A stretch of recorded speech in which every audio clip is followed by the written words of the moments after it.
Architecture africaine aujourd'hui, si on me demande, c'est comme une question impossible dans le sens où ma réponse est que cela n'existe pas en soi. Je m'appelle Dag Poulsen et je m'intéresse à l'architecture en général, l'architecture en Afrique, dû au fait que je vais régulièrement à Bukavu, à l'est du Congo, et j'assiste à le développement d'une nouvelle faculté ou école d'architecture qui est liée à l'Université catholique de Bukavu.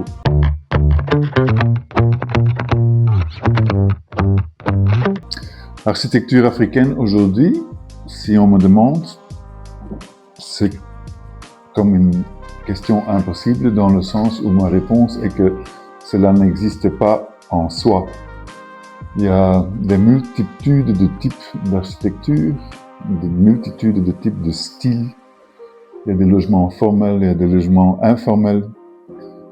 Mais ce que je vois, surtout au Congo, mais aussi dans plein d'autres pays, en Afrique, c'est qu'il y a pas mal de constructions qui ont des décorations gratuites, c'est-à-dire des décorations hors contexte, hors culture locale. Et qu'en fait, il s'agit souvent, centre-ville, là où on construit avec des matériaux un peu durs, il s'agit d'une sorte d'identité et de symboles architecturaux qui sont relatés à l'argent. On veut montrer combien d'argent on a. On a discuté beaucoup avec beaucoup d'étudiants, assistants, avec d'autres personnes, et on voit qu'il y a pas mal de copy-paste. On copie des plans ailleurs. Il y a des gens qui appellent cela Pinterest Architecture.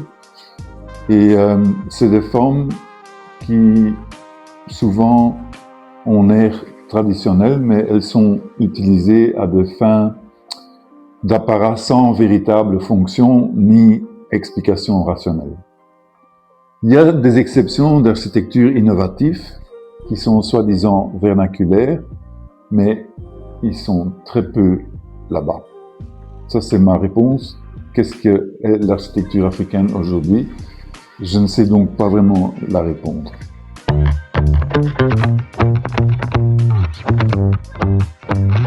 Deuxième question. D'après moi, qu'est-ce qui est le mythe aujourd'hui, la pleine d'expression de l'architecture africaine? C'est que je pense que beaucoup de pays, beaucoup d'autorités de pays, beaucoup de personnes importantes, politiques ou des grandes firmes ne sont aujourd'hui plus ouverts à des architectures prometteuses. Naturellement, dû au fait qu'on vit dans une époque délicate, que les temps sont incertains et qu'il y a une sorte d'insécurité mondiale. Donc on vit dans une période où l'individualité règne.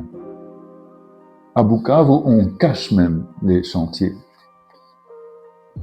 Et ensuite, une autre limite, c'est qu'il y a, si on me demande, pas assez de possibilités d'interchanger des étudiants, des profs en Afrique à travers les différents pays. Il ne faut jamais oublier, tout le monde parle de Francis Kéré, qu'il a été éduqué à Berlin et qu'il a donc ce qu'on appelle en anglais une dual cultural identity. Il a deux identités.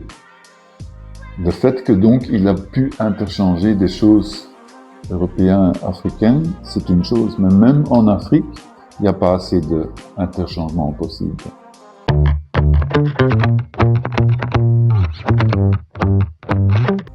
Alors on vient à la question, pour moi, la plus intéressante. Est-ce que j'ai une vision personnelle pour l'architecture africaine? Oui, j'ai une sorte de rêve. Donc moi, je rêve de bâtiments qui sont beaucoup plus sculpturaux dans un sens, qui montrent des atmosphères positives, Et pour cela, il faut ouvrir, j'en ai discuté avec Charlie Namuyamba déjà, il faut ouvrir ou réouvrir le débat sur ce que c'est vraiment le néo-vernaculaire, parce que c'est comme ça qu'il faut l'appeler, comme un mouvement panafricain. Donc, c'est quoi cette possible réinterprétation des formes, des matériaux locaux et le savoir traditionnel avec des techniques et un confort moderne? C'est un mouvement qui vise l'harmonie avec le paysage et la culture locale, s'inscrivant dans une démarche durable. Il s'inspire du passé pour proposer des solutions écologiques et contemporaines, souvent plus sobres. C'est donc l'opposé de l'architecture néo-traditionnelle ou révivaliste.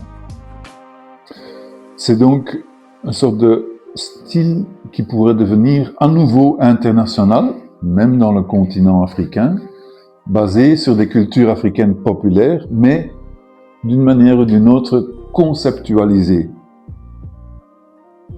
En fait, il y a des gens qui ont déjà décrit ou écrit des articles sur le néo-vernaculaire, et je vais switcher en anglais parce que ça sent mieux.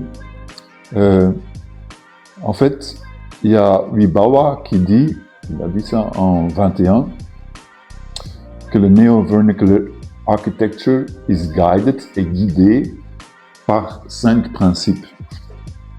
Direct, donc direct. Abstract, c'est ce que j'appelle conceptualisé. Landscape, le paysage. Contemporary, donc d'aujourd'hui.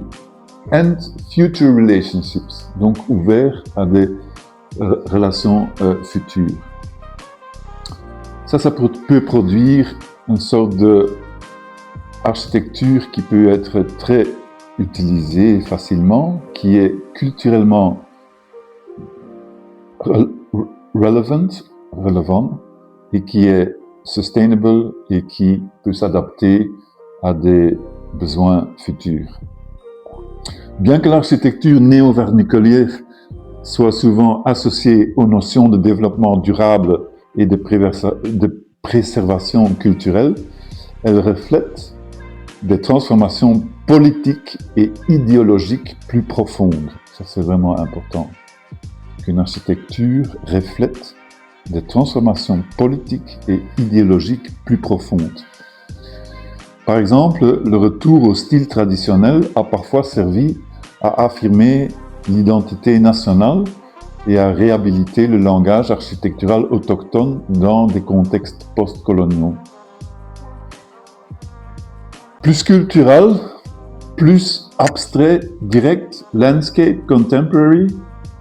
Si on me demande, moi je rêve d'usage de polychromie, de couleurs vives et audacieux beaucoup plus que maintenant. Parce que le Congo, l'Afrique, c'est bien ça. Il faut donc réouvrir les débats sur des densifications de villes intelligentes aussi. Arrêter de faire des plans, des sections de façades, mais utiliser des programmes d'image intelligence artificielle. Il faut trouver des nouveaux mots, il faut trouver des nouvelles descriptions régionales, il faut développer des aventures architecturales, beaucoup plus que simplement résoudre les choses. Ce qui est aussi important là-dedans, c'est community involvement. Il faut impliquer les communautés, les peuples, les habitants, les citoyens, et il faut développer des programmes qui sont community-based pour renforcer ces aspects et ces aspects culturels. En anglais, a cultural dialogue is given expression right from its architectural manifestation, demonstrating that it is possible to conceive a new post-colonial architecture through dialogue. Dialoguer. Pour cela, il faut plus d'écoles qui enseigne des artisans dans tous les arts, mais aussi dans la construction. Il faut plus d'écoles qui enseignent des professionnels de construction, meilleurs chantiers, meilleurs matériaux. Il faut des écoles ou des cours qui enseignent le critical thinking, qui enseignent story writing, raconter des histoires, qui enseignent le design d'innovation sociale. Le meilleur titre d'une boîte de recherche à Genève, pour moi, c'est une boîte qui fait de la recherche en humanitarian design. Ça, c'est mon rêve pour ouvrir ce débat sur ce que pourrait être une architecture africaine du futur. Voilà.